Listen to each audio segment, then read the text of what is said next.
Bien, bonjour à toutes et à tous. Pour cette fin de forum sur les océans, on va avoir une séquence un peu émotion. Deux séquences, on vous a parlé de Planète Océan avec effectivement Ludovic de Sauté tout à l'heure. Vous allez parler un petit peu de l'eau par-delà l'espace. Mais là, on va parler de l'eau sur notre planète, nos océans, avec Greg Lecoeur, qui est photographe. Je crois que vous êtes bien connu ici à Nice. Il y a une exposition qui est juste en face du Palais de la Méditerranée, sur le sanctuaire Pélagos. Vous allez nous en parler un petit peu. Alors vous avez un parcours, je dirais, assez atypique, puisque vous avez commencé dans la vraie vie à vendre des balances électroniques dans le Var, et puis vous avez décidé de vivre votre meilleure vie là où était votre passion, sous l'eau. Et donc vous photographiez depuis des années les océans. Vous travaillez pour le National Geographic notamment, etc. Et vous êtes aujourd'hui un artiste très, très connu et reconnu. Alors est-ce que vous allez nous présenter un certain nombre de photos de votre travail? Est-ce que vous pouvez nous dire simplement quelques mots aujourd'hui sur cette perspective dans quelques mois des accords de Nice, de cette réunion sur les océans de l'UNOC? Il y a eu l'ONU là, qui vient de se tenir la grande réunion annuelle, et dans quelques mois, il y aura à Nice cette réunion de l'UNOC pour essayer de mettre en œuvre cet objectif 14 des objectifs de développement durable, qui est de protéger le mieux possible notre biodiversité dans les océans. Alors oui, bonjour, et merci à tous d'être là. Oui, Philippe, comme tu dis, il va y avoir cette troisième conférence des Nations Unies qui aura lieu à Nice. Donc je pense déjà que c'est un grand privilège d'accueillir cette conférence. Ça montre vraiment l'intérêt de la France pour ses intérêts écologiques. Voilà, il va y avoir toutes les délégations du monde qui vont venir ici, chez nous. Et je pense, c'est mon avis personnel, je pense qu'aujourd'hui, si on veut améliorer les choses, au moins ne pas les empirer, ça passe par un travail collectif, et que les solutions vont passer par tout le monde. Donc forcément, c'est important d'organiser ce type de conférence. C'est un gros enjeu parce que les décideurs vont se rencontrer, vont pouvoir mettre en place des actions. Mais il ne faut pas oublier aussi qu'on a tous le pouvoir de faire bouger les choses et d'améliorer les choses. Je pense que ça passe par le citoyen, ça passe par le décideur, par l'industriel, par les professeurs d'école, voilà. Si aujourd'hui, parce qu'on est à la base, on est à la source du problème en fait. On parle de réchauffement climatique, de pollution, de tout ce que vous voulez, mais c'est nous qui sommes à l'origine du problème. C'est nous les consommateurs, c'est nous qui demandons aux industriels de consommer. Je vais prendre un exemple. Là devant, vous avez l'exposition sur le sanctuaire Pélagos. Alors racontez-nous un petit peu ce le sanctuaire Pélagos. On en voit, je pense, là on voit des photos de vous. Mais alors, je vois pas les photos, mais ouais, voilà. Donc derrière, on a le sanctuaire Pélagos. Ça, c'est le rorqual commun que vous voyez. C'est le deuxième plus grand mammifère de la planète et qui est très fréquent chez nous dans ce sanctuaire. Le sanctuaire, c'est un accord entre la France, Monaco et l'Italie pour protéger ces mammifères marins. Là, sur cette photo, ils sont en plus escortés par des dauphins bleus et blancs de Méditerranée. Donc voilà, juste pour vous montrer que la Méditerranée, elle est riche. J'ai la chance de voyager dans toutes les mers du monde. J'ai pas forcément besoin d'aller si loin. Pas besoin d'aller si loin, et c'est surtout qu'on pense qu'ailleurs, il y a des choses à voir, mais en Méditerranée, on a tout. On a toute cette biodiversité. C'est quoi l'histoire de cette photo L'histoire de cette photo, on était pour un tournage pour notre projet We Are Méditerranée. On a fait des expéditions naturalistes, donc tout le sanctuaire Pélagos, pour revisiter. Et en fait, ce sanctuaire, il existe depuis 25 ans. Et au final, il est très peu connu quand on marche dans la rue. Je suis sûr, si on traverse la route, qu'on va sur la promenade des Anglais, qu'on demande aux passants, à votre avis, il y a des baleines et des dauphins en Méditerranée, les gens peuvent regarder de manière dubitative. Alors qu'il y a un sanctuaire qui existe depuis 25 ans pour les protéger. Donc notre travail aujourd'hui, moi j'utilise l'image comme vecteur de communication, c'est de montrer que la Méditerranée, c'est une mer riche, c'est une mer bien vivante.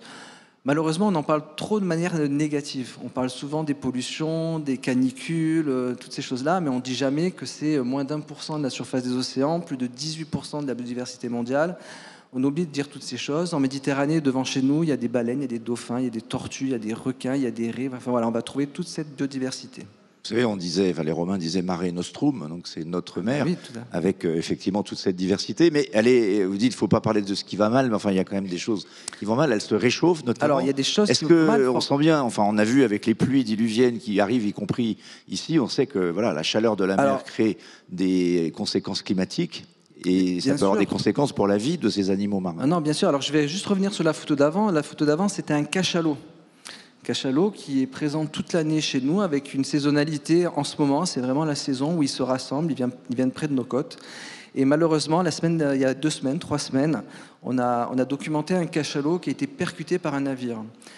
On en parle très peu, mais par exemple, l'une des très grosses menaces pour les mammifères marins en Méditerranée, c'est les collisions et la pollution sonore, donc le trafic maritime. Il y a d'autres types de menaces, mais voilà. Et ça, c'est nous qui pouvons les réduire si on en consomme moins. Parce qu'il y a quoi dans ces cargos qui traversent la Méditerranée? C'est 30% du trafic maritime, donc c'est énorme. Et qu'est-ce qu'on va retrouver dans ces cargos? Nos télés, nos iPhones, des nos baskets, nos habits, tout ça. Donc si on consomme moins, entre guillemets, ou si on consomme mieux, ou si on utilise l'économie circulaire, on va moins demander à ces bateaux de transporter des marchandises. Donc on va aussi réduire les allers-retours de ces... Alors ce dauphin incroyable. Voilà, donc ça c'est le dauphin bleu et blanc. C'est un dauphin c'est le plus commun de Méditerranée. Ça veut dire que si là on sort, on prend un petit bateau et qu'on va se promener, on a une chance de le voir. On a de très grosses chances de le voir puisqu'il fréquente la baie des Anges. Il est là dans l'année. Alors c'est des animaux qui bougent, mais voilà, ils sont souvent là. Juste pour la petite info, parce que quand je vois ces images et qu'on me demande de parler des dauphins, ça me fait souvent penser, par exemple, quand dans des quotidiens, on va retrouver une news où on va dire, voilà, super, un dauphin, une baleine, un cachalot, un rorqual dans la baie des Anges, par exemple.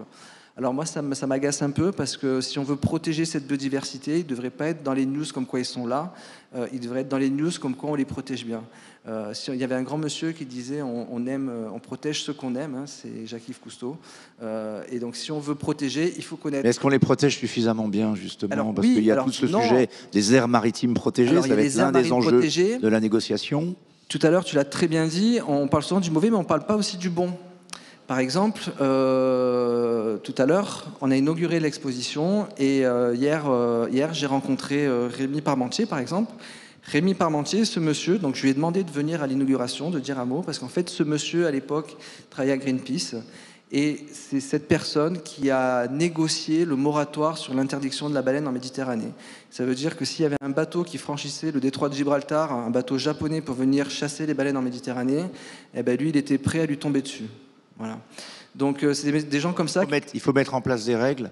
Voilà, il faut mettre en place des règles et ça marche. Les baleines, le moratoire de la baleine au niveau international, par exemple, les stocks de baleines, ils étaient atteints moins de 10% de la population des baleines. Elles étaient menacées d'extinction. Menacées d'extinction. Dans les années, je crois que c'est 86, le moratoire de la baleine a été signé, donc l'interdiction de la pêche baleinière pour des raisons commerciales. Et aujourd'hui, donc faites le calcul, 40 ans après, les stocks de baleines sont quasiment revenus à leur niveau. En tout cas, moi qui voyage dans le monde entier, qui vais documenter les baleines, que ce soit en Antarctique ou dans les pays chauds, quand elles vont se reproduire avec leurs enfants, chaque année, on en voit de plus en plus. En Méditerranée aussi, on voit beaucoup de baleines, beaucoup de rorquals chaque année. Et alors là, on voit une tortue. Voilà, donc là on a une tortue kawan. Alors la tortue kawan, c'était toujours dans. Alors là, on est à quelques kilomètres du palais de la Méditerranée. Ah oui. Elles sont là, elles fréquentent. Alors ce sont des tortues. On croirait être dans les Caraïbes. Là. Ouais, donc ce sont des tortues qui migrent en Méditerranée, qui se promènent. Elles naissent en Grèce, elles vont faire leur vie plutôt pélagique, parce qu'elles vivent plutôt au large. Elles vont se nourrir de poissons, de tortues, de calamars. Donc c'est vrai qu'on ne le voit pas près des côtes. Malheureusement, nous, plongeurs, quand on va plonger le long des côtes, on ne les voit pas pendant les plongées. Par contre, si on prend un bateau, que la mer est belle et qu'on est attentif, vous allez voir qu'il y en a énormément. Et depuis quelques années, on observe même des pontes maintenant. À l'époque, il y a très longtemps, on avait des pontes en Méditerranée, chez nous. Et depuis quelques années, les tortues reviennent pondre chez nous. Donc c'est pareil. Alors on ne sait pas trop, c'est tout récent, donc on ne sait pas trop si c'est dû au réchauffement climatique ou je ne sais quoi. Mais en tout cas, voilà, elles sont bien présentes chez nous. Et elles arrivent justement à pondre, à trouver des espaces naturels pour se. Oui. Alors, cette année, il y a eu des pontes à Saint-Raphaël, l'année dernière à Villeneuve-Loublet, donc juste à côté. Donc attention. Voilà. Alors là, on voit ce magnifique des raies. Donc ça, ce sont des raies mobula. Donc c'est la cousine de la raie manta. On l'appelle le diable de mer. Donc c'est une espèce qu'on observe de plus en plus chaque année.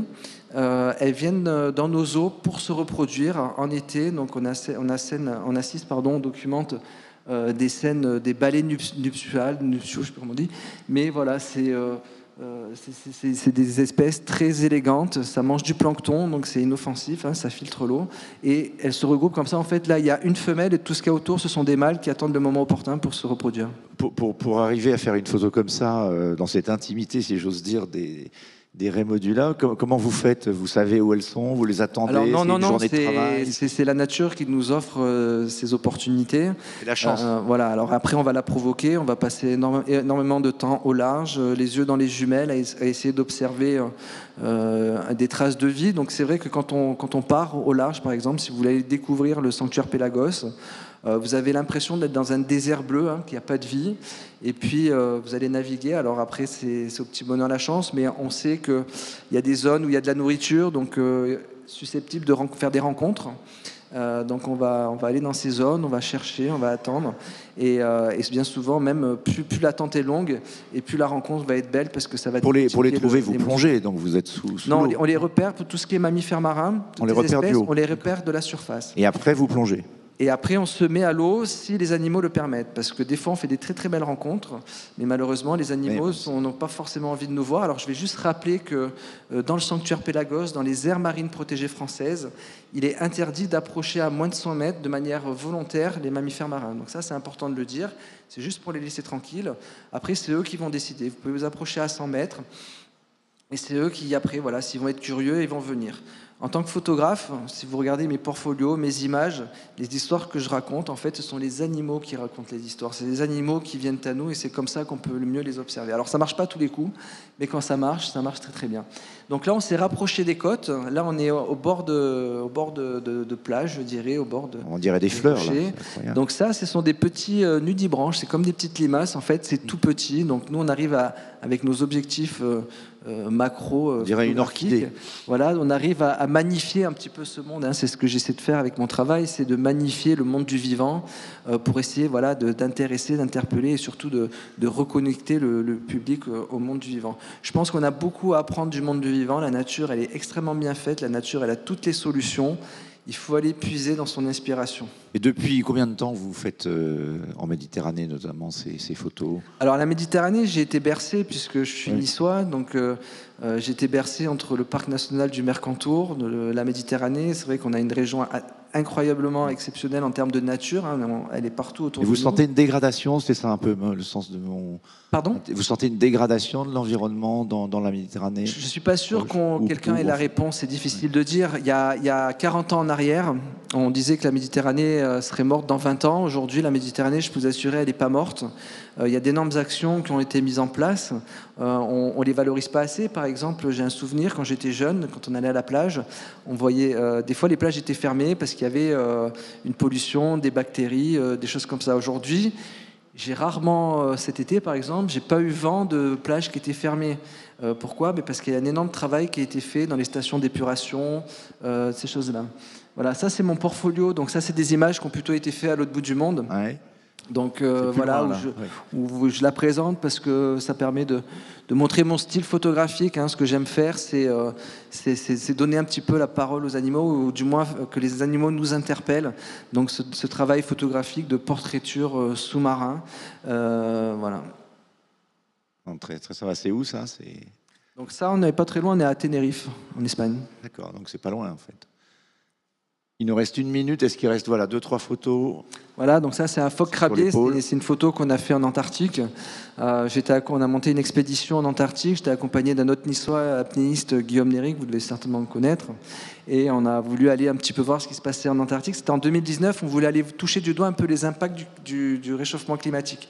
Parce que c'est vrai que chez nous, on avait du mal à les toucher du doigt, sauf depuis quelques années où là, on commence vraiment à les toucher du doigt. Mais dans les pôles, apparemment, quand même, ça va très très vite. Enfin, oui, les pôles, c'est flagrant. On a ramené plein de témoignages où le cycle de la vie, par exemple, des manchots avait été totalement bouleversé. Des témoignages du capitaine Alain Caradec, qui est l'un des plus grands navigateurs français, qui navigue depuis 40 ans dans ces eaux d'Antarctique. Il nous racontait des histoires sur la fonte des glaces. Il pleut maintenant en Antarctique. La pluie en fait c'est terrible, les petits manchots, les bébés manchots en fait, quand ils naissent, leur manteau n'est pas imperméable, il est perméable, donc ils vont prendre l'eau et puis quand la nuit arrive, les températures vont se refroidir et comme ils sont mouillés en fait ils vont geler. Voilà, donc le réchauffement climatique, là-bas, il est vraiment flagrant, on peut le voir, je peux vous en raconter d'autres. Encore une ou deux photos qui nous permettent, donc, pour finir. Donc celui-là, oui, donc... je ne sais pas s'il y en a d'autres derrière. Non, on arrive un peu. Voilà, on a peut-être fait le, on a fait le tour. Qu'est-ce que peut-être une synthèse avant de. On va parler maintenant de l'eau dans l'au-delà, dans l'au-delà de la Terre, parce que finalement l'eau c'est la vie. Je parlais hier de ce livre, je trouvais formidable, de Jeremy Rifkin, qui est un économiste, qui veut rebaptiser la Terre planète Aqua plutôt que de s'appeler Terra ou Gaïa, on avait dit autrefois. Vous avez ce sentiment, effectivement, quand on regarde, je crois que vous avez peut-être vu ça sur Internet, si on enlevait toute l'eau de la Terre, la taille que ça ferait par rapport à la taille de la Terre, c'est tout petit, en fait. C'est-à-dire qu'on voit à quel point c'est fragile.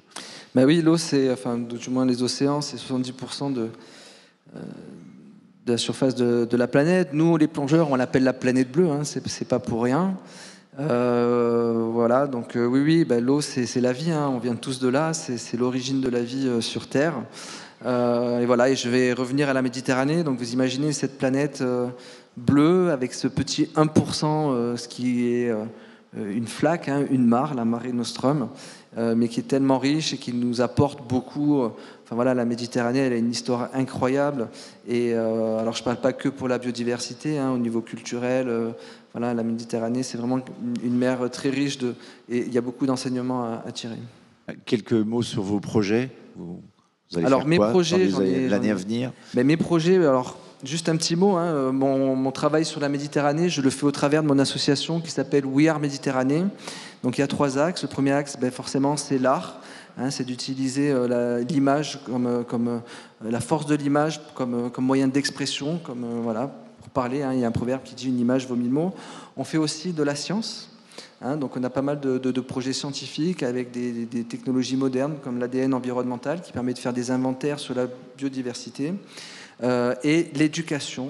Donc on va vulgariser les travaux des scientifiques, on va utiliser les images pour aller à la rencontre des jeunes et des moins jeunes et des décideurs pour leur montrer la beauté, mais aussi les risques et essayer de contribuer, de conseiller pour faire bouger les lignes. Et pour mes projets, je continue à travailler sur la Méditerranée, mais là, je vais sortir un livre sur la Méditerranée et l'année prochaine, pour l'UNOC, on travaille sur un livre qui est un peu une rétrospective sur les océans et sur mon travail depuis 15 ans.